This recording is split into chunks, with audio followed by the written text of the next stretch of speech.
ఈ MIM party ఇది national party కాదు, అదే విధంగా ఇది రీజనల్ పార్టీ కూడా కాదు, అదే విధంగా ఇది సబ్ రీజనల్ పార్టీ కూడా కాదు. ఒకవేళ ఈ పార్టీ నేషనల్ పార్టీ అయితే దేశమంతా కూడా పోటీ చేయవలసిన అవసరం ఉంది. రీజనల్ పార్టీ అయితే రాష్ట్రమంతా కూడా పోటీ చేయవలసిన అవసరం ఉంది.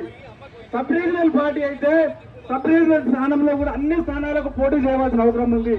కానీ కేవలం ఇది పరివారం పార్టీ, కుటుంబ పార్టీ కాబట్టి కేవలం వాళ్ళ అధికారం కొరకు, వాళ్ళ సంపాదన కొరకు మాత్రమే వీళ్ళు పోటీ చేయిస్తున్నారు.